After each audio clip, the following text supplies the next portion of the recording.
Salut, bienvenue au carré. Aujourd'hui, on vous montre comment on passe d'un champ comme ça à un champ comme ça.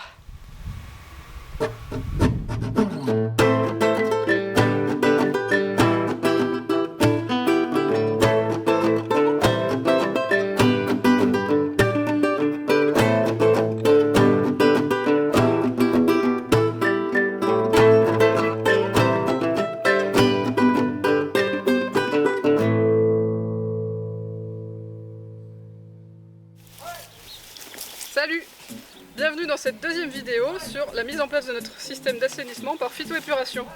Aujourd'hui on va parler terrassement, on va voir comment on va creuser les regards et les maçonner, comment on va creuser toutes les tranchées et les bassins à la mini-pelle, et puis comment on va placer les réseaux et tout reboucher. Allez, c'est parti!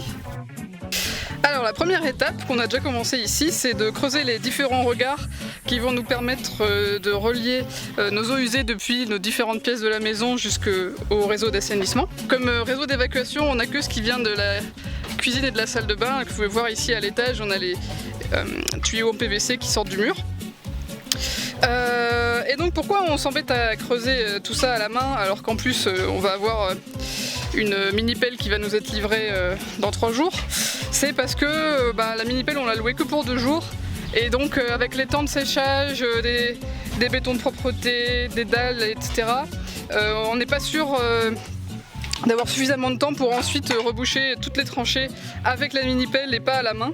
Donc on commence un peu ce travail sur les regards à l'avance, histoire d'être sûr d'être dans les temps. En fait, ça nous économise 600 balles de location de pelle, quoi. Ce qui est toujours agréable.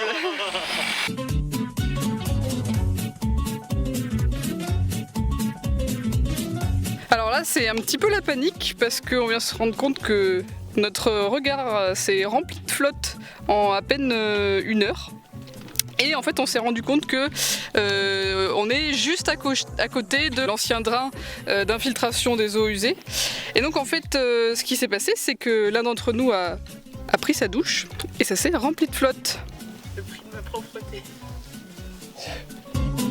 Alors là on est le lendemain matin et comme vous pouvez le voir il fait un temps magnifique. En tout cas on était tous très contents de prendre une douche hier soir, mais malheureusement ça nous a un petit peu rempli le regard. Donc bon va falloir récouper.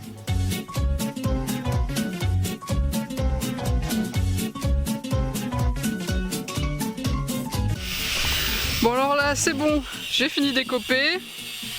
Même si ça continue toujours à se remplir un peu d'eau, bon, c'est pas trop grave. Et on a fini de creuser tous les regards. Dans tous les regards on a mis 2 cm de béton de propreté. Comme vous pouvez le voir ici. Et là on est parti pour couler les dalles dans chacun des regards. Ça coule!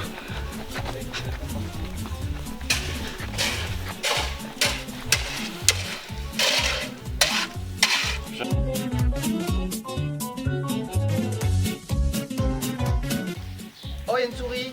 Quoi? Il faut sauver Jerry. Regarde, elle est toute Et là, elle mignonne. retombe dedans. Il pivote le godet là? Ouais. Allez! Oh là là, c'est une corne.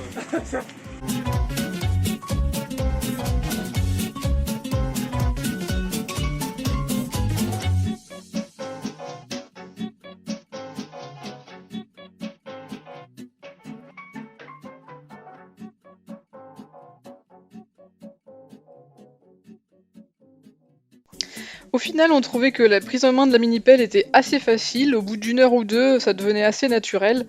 La difficulté se situait plutôt sur savoir dans quel ordre faire les choses, dans quel ordre creuser les trous, où mettre les tas de terre pour pas se retrouver bloqué après. Faire attention à pas déséquilibrer la pelle aussi, donc bien penser à toujours baisser la lame devant vous avant de commencer à creuser. Et essayer de rester sur un sol à peu près plat. Du coup, n'ayez pas peur de louer une mini-pelle si vous en avez le besoin, parce que c'est pas très compliqué à piloter. Bonjour, bonjour. Alors aujourd'hui on est le lendemain de la première journée de tractopelle. Donc on a encore la mini-pelle pour une journée pour finir de creuser les tranchées et la phytoépuration. Et du coup ce qui est super, c'est qu'il a plu toute la nuit. Du coup on a des légers soucis de flotte partout. Et maintenant on peut faire un jacuzzi, mais un peu froid, dans nos tranchées.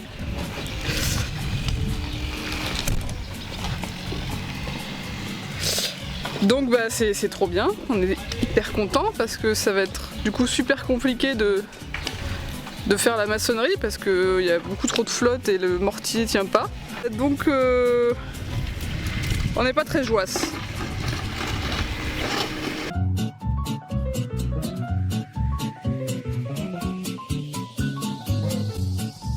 Donc ici, on va faire la fusion des deux tranchées. Donc comme on peut voir, on a les deux tranchées qui se rejoignent à peu près là où il y a la pelleteuse. On a la première tranchée principale et la tranchée qui va jusqu'à la phytoépuration là-bas, qui se rejoignent ici.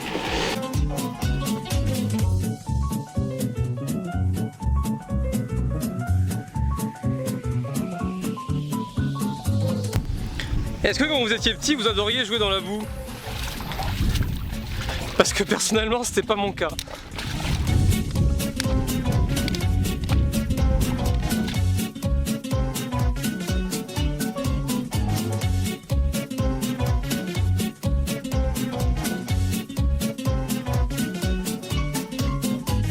On a décidé de commencer par creuser le filtre vertical et ensuite on va venir creuser le petit canal qui le relie avec la zone d'infiltration et enfin on va venir creuser la zone d'infiltration. Donc on va voir comment ça se passe sur les prochaines heures.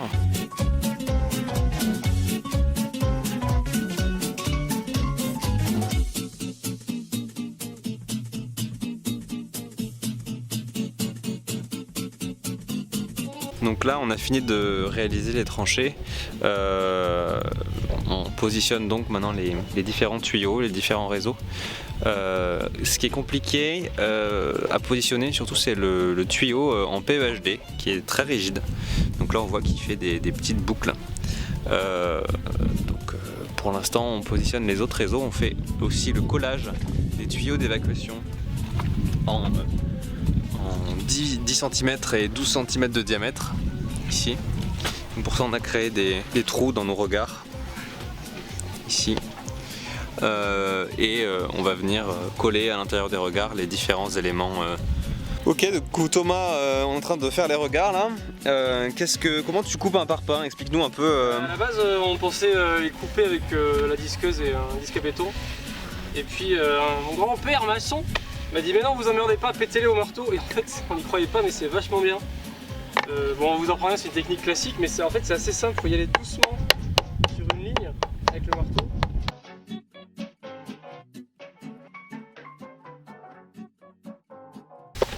Et tac. Waouh, magnifique. Ouais, c'est vachement drôle. Belle démonstration, merci Thomas pour ces superbes conseils. L'art du parpaing est accessible. Alors là ça creuse, il est 2 h du matin et ça creuse. Alors Thomas, ça fait comment de creuser à 2 h du matin? Sympathique. Ouais. Sympathique. Ouais, je trouve aussi. Ça fait plaisir de passer du temps avec Gisèle Lapelle.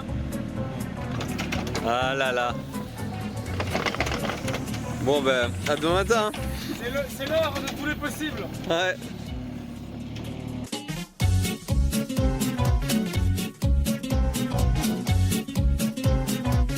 Donc la nuit dernière, on a fait tourner la mini-pelle jusqu'à 3 h du matin pour finir tous les trous, parce que normalement on devait la rendre ce matin. Mais heureusement, ils nous ont permis de la garder une journée de plus. Et c'est vraiment super bien, parce que sinon on aurait été très embêtés, puisque ok, on avait creusé tous les trous, mais on n'avait rien rebouché du tout. Et faire ça à la main ensuite, ça aurait été juste impossible, vu qu'on a plus de 40 mètres de tranchées à reboucher. Donc voilà, c'est reparti pour une dernière journée de mini-pelle.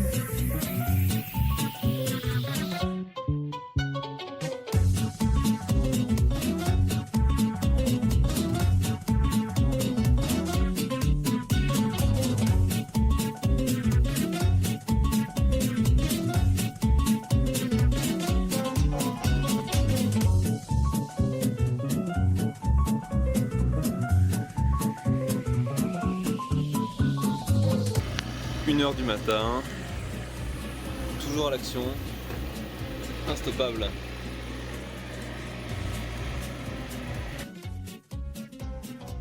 Salut! Alors là, on est une semaine plus tard. On a dû rendre notre tractopelle malheureusement. Et on avait fini de reboucher toutes les tranchées. Donc comme vous pouvez le voir, c'est encore un petit peu le chantier. Même si on a un gentil voisin qui est venu nous aplatir un peu tout ça. Et là aujourd'hui, il faut qu'on fasse un dernier regard tout au bout de la tranchée.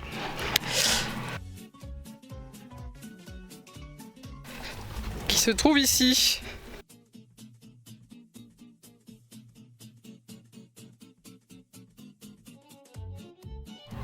Et voici le résultat de cette première étape du chantier d'assainissement.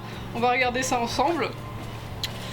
On a réussi à construire tous nos regards, même s'il y en a certains, pour être parfaitement honnête, qui sont un peu plus beaux que les autres. Vous allez voir juste après.